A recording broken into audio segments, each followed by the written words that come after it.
October 2nd, 1876, outside of Deadwood, Dakota Territory. Flint Keaton spotted the child just past the bend in the trail, half hidden by sagebrush and slumped against a rotted tree stump. He pulled his gelding to a stop, heart kicking hard in his chest. The boy could not have been more than 3. Dirt streaked his cheeks. His small hands clenched around a crumpled paper. His eyes were wide but dry, too tired to cry anymore. Flint climbed down slow, boots crunching the brittle grass. "Hey there, little fella," he said gently, crouching low. "Are you hurt?" The boy said nothing. His bottom lip trembled, but he held out the paper with stiff fingers. Flint took it. The handwriting was shaky. "His name is Hayden. Please keep him safe. I will come back for him. I swear it with everything I have left." There was no name, no direction, just dust and prairie wind. Flint looked around. No sign of a wagon, no tracks fresh enough to follow. Whoever left this child had vanished into the vast Dakota wild. Hayden blinked up at him, silent. Flint swallowed hard. "All right, Hayden. Let's get you warm." He wrapped the boy in his coat and lifted him into the saddle, settling him against his chest. Hayden didn't resist, just tucked his head under Flint's chin like he had not been held in days.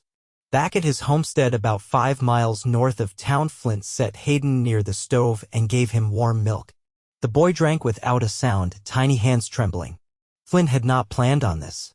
He lived alone, had for years since the war ended and the land started swallowing people whole. He kept to himself, worked the small cattle spread his father left him, and never thought much past the next winter. But this child, this quiet, broken scrap of a boy, had just rewritten all of that. 3 days passed. Hayden barely spoke. Flint gave him space, but stayed close. He fixed a cot in the corner of the cabin, let the boy sleep beside the fire, and started keeping 2 mugs of coffee on the table every morning, even if one stayed untouched. On the 4th morning, Hayden tugged lightly on his sleeve. "Horse," he whispered. Flint looked down, surprised. "You want to see the horse?" Hayden nodded once. Flint smiled. "All right, let's go meet her." They spent the morning in the barn. Hayden sat in the hay and watched Flint brush down the mare, wide-eyed. He reached out once, fingers brushing the horse's side, then pulled back quickly like the touch had startled him. And slowly, over the next week, Hayden started to speak in short, careful words. By the end of the 2nd week, Flint had stopped wondering why he had not taken the boy to town. He knew why. The thought of handing Hayden off to someone else, some stranger who would not know the way the boy liked his milk warm and his quilt tucked tight, made him feel sick. Then, late one night, just after the frost had started to settle into the earth, someone pounded on the door. Flint opened it with his rifle in hand. The woman standing there looked like she had been through hell. Her face was pale, her hair matted with dust and dried blood. Her dress was torn at the hem. She looked like she had not eaten in days. But her eyes, wild and searching, landed on Hayden, who had come to stand behind Flint, clutching the hem of his shirt. She gasped, "Hayden!" The boy stared for a long moment, then slowly stepped out from behind Flint. "Mama!" She dropped to her knees right there in the dirt. "Oh, baby, I am so sorry. I had to. I thought I could get to town. Get help. I never meant to be gone this long." She broke down, sobbing into her hands. Flint lowered the rifle and stepped aside. "Come inside." Her name was Josephine Rayner.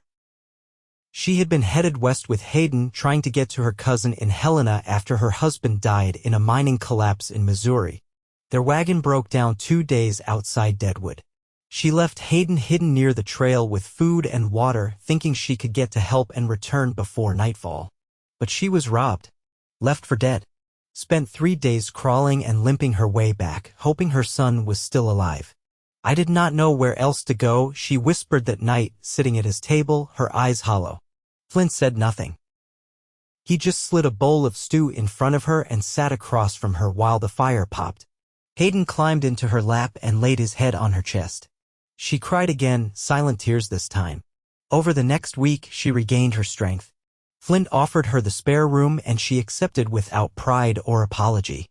She worked beside him without being asked, feeding the chickens, boiling water, washing Hayden's clothes by hand. She still moved slow, stiff from her injuries. But her presence was peaceful. She never asked why he had not taken Hayden to town. She just watched him sometimes, eyes soft, like she was trying to understand the man who had kept her child safe. One morning, as they stood outside watching Hayden play near the barn, she spoke. "You saved us." Flint kept his gaze on the boy. "He saved me too, in a way." Josephine glanced up at him. "You do not seem like the kind of man who lets people in." "I am not.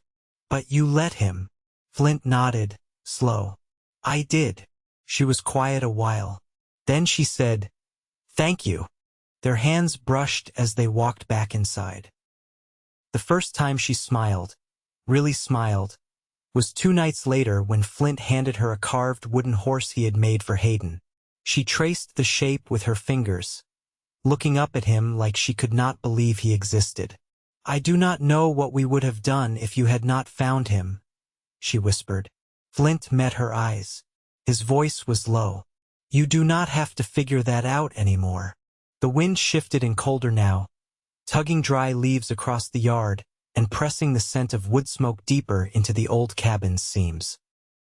Flint stood at the chopping block, splitting kindling with steady, practiced strokes. Josephine sat on the porch steps mending one of Hayden's shirts, her stitches neat and fast. The boy was close by, bouncing a pine cone back and forth between his hands, caught in some quiet game only he understood. "You ever think of selling this place?" Josephine asked without looking up. Flint didn't pause. The axe came down with a clean crack. "No reason to." She nodded slowly, folding the shirt across her lap. "You've kept it well. Nothing's falling in. My father built it strong. I've just kept it fed." Josephine looked out across the fields. "Land like this hard to hold. Even harder to keep alone. I stopped expecting ease a long time ago." She didn't argue. The wind caught her hair and pulled it loose from the braid she'd tied earlier. Flint noticed her fingers pause where they rested on the cloth, and she turned her face toward the sun as if testing how much warmth it still had to give. "How long were you married?" Flint asked, setting another log upright. 7 years, she said after a moment. He was a miner. Never liked dirt under his nails, but he worked harder than most. Died trying to keep a man from getting crushed under a crossbeam. Flint nodded once. "Sounds like he had a spine." He did. And a temper when it flared. She smiled faintly, then blinked it away. "Hayden's got his way of going quiet when he's thinking. Just sits still like he's letting the world catch up." The axe sank into the last piece of wood. Flint leaned on the handle, watching Hayden. "That boy's got more sense than most grown men I've met." Josephine stood, brushing pine needles from her skirt. "He had to. I couldn't protect him from everything." Her voice thinned. "I tried." Flint didn't move. "You did better than most would've." She stepped down from the porch and came to stand beside him. "I don't know what comes next. I never thought past getting here. We're not in a rush." Josephine turned to him. "You're not afraid of what folks might say? A single man living with a widow and her child." "I don't give weight to the kind of talk that comes from people who wouldn't lift a finger to help." She studied him a moment. "You always been this steady?" "No," he said. "But I've had enough years to learn what not to waste time on." That night, Hayden curled up against Josephine on the settee, one of Flint's old wool blankets draped over them both. The boy was asleep before the fire burned halfway down. Josephine looked across the room to where Flint sat at the table, cleaning the latch on his rifle. "He's been sleeping through the night. First time in months." Flint didn't look up. "He's safe now. That makes a difference." Josephine ran her fingers through Hayden's hair. "I used to think all I needed was distance. If I could get far enough from what we lost, I could start again." Flint set the rifle aside. "Sometimes it's not distance. Sometimes it's the right place." She didn't speak for a while. When she did, her voice was soft. "I haven't known peace in a long time." Flint stood and crossed the room, kneeling to add another log to the fire. He didn't look at her, but his voice was low, certain. You're not the only one. The next morning, after breakfast, Josephine came in from feeding the hens, her sleeves dusted white from the grain sack. Flint was at the workbench fixing a drawer hinge. "You ever think about building on?" she asked, setting the empty pail by the door. He glanced over his shoulder. "What do you mean?" "This place, it could hold more. A room for Hayden. Maybe a lean-to for canning. Come spring." Flint straightened. "You thinking of staying?" She nodded, slow but sure. "I am." Their eyes held, and something settled between them, not sudden, not loud, but firm as bedrock. "Then I'll need more lumber," he said. And just like that, things began to shift. Not in grand declarations or promises, but in the quiet way people begin to build a life together, one chore, one shared glance, one unspoken welcome at a time. The first snow came early that year, soft and quiet, blanketing the hills in a hush that made even the cattle move slower. Flint was in the barn oiling the harness leather when Josephine appeared in the doorway, cheeks red from the cold, a bucket of water in each hand. "This pump's near froze," she said, setting the buckets down. "We'll need to wrap the pipe come morning." Flint removed his gloves and stood, brushing sawdust from his sleeves. "I've got burlap in the shed. We'll get it done before the frost settles too deep." Josephine leaned against the doorframe. "You think the winter's gonna be a hard one?" "I don't guess," he said. "But it feels like the kind you ought to be ready for." She watched him for a beat, then nodded toward the loft. "Hayden's been up there drawing horses. Said he wants to ride when the snow melts. He's got the right legs for riding. Long stride, steady balance. He said you told him that." "I did." She smiled, but it was different, quieter, almost cautious. "He asked me this morning if we're going to live here now. If this is our home." Flint looked past her, out toward the fence line where the snow had begun to collect in the corners. "What did you say?" "I told him I didn't know yet." He turned to face her fully.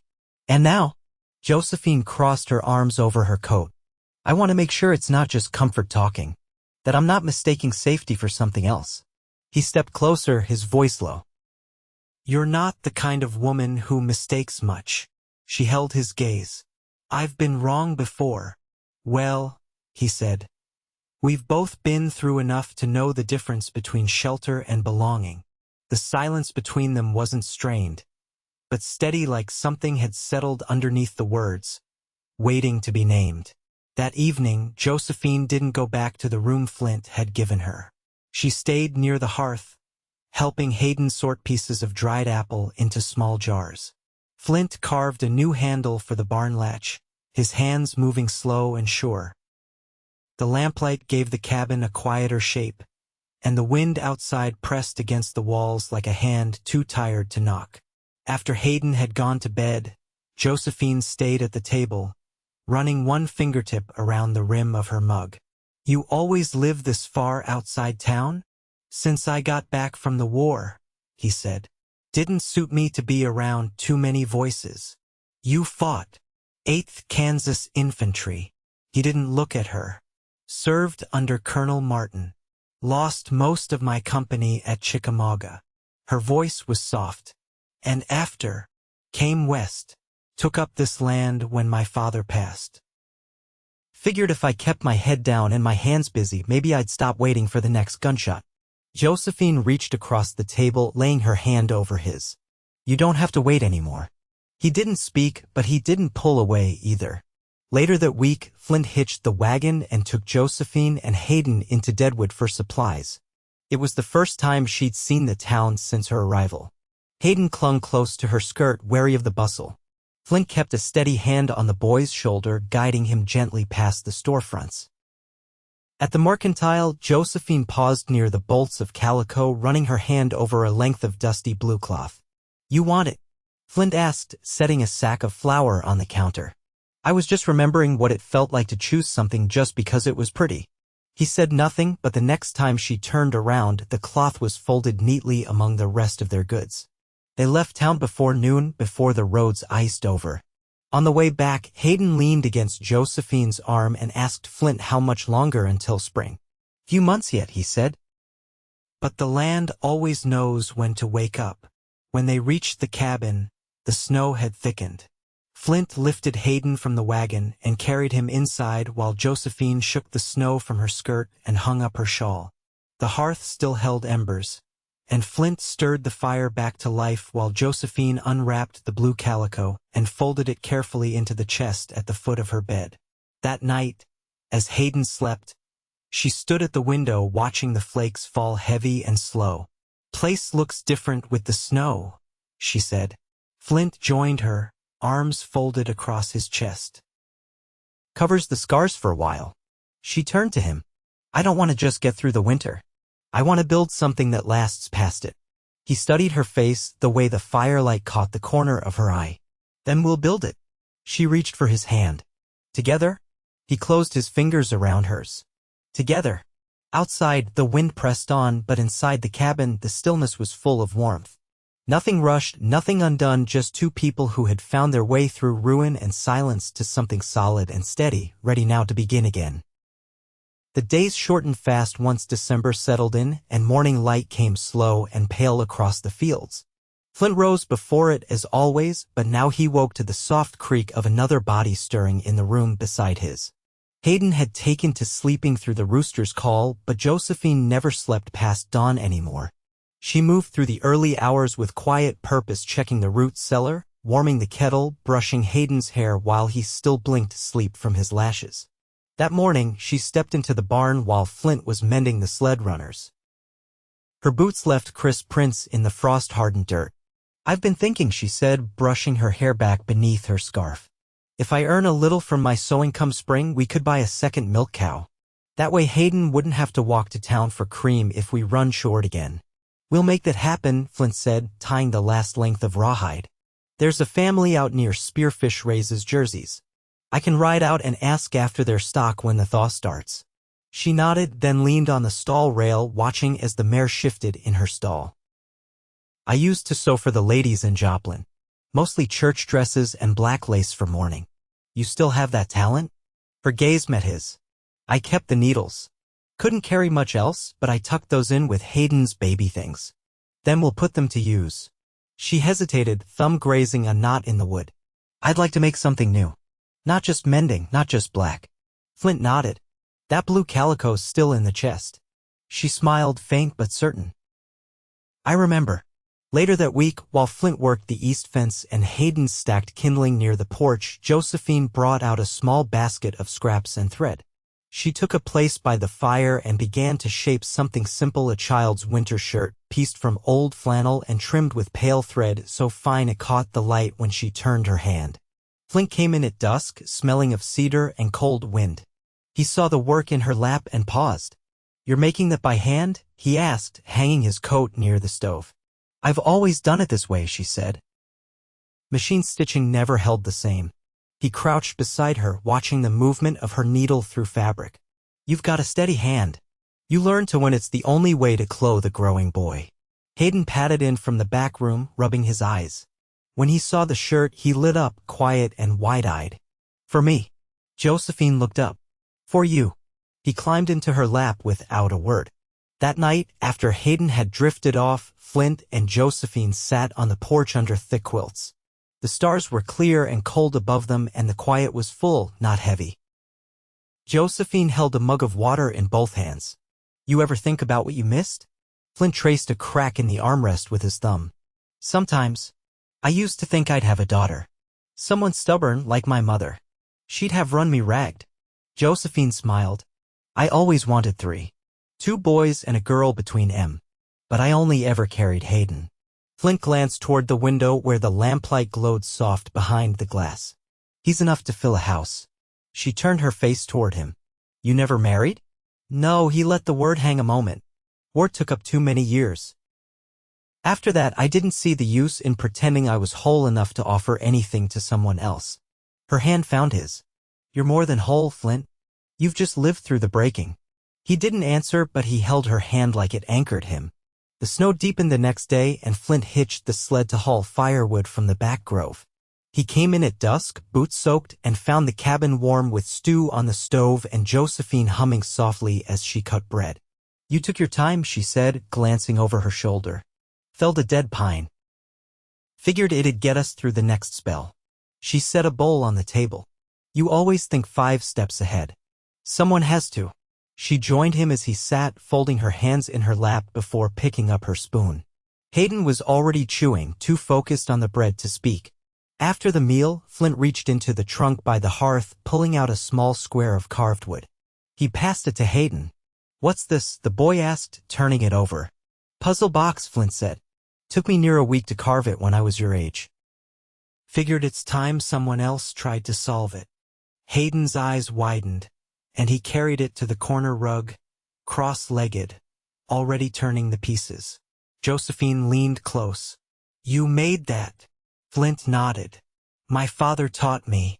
Said a man needs something to do with his hands besides work. She reached to touch his wrist. And what about something to do with his heart? He looked at her then. Really looked. You know what you want now? Josephine held his gaze.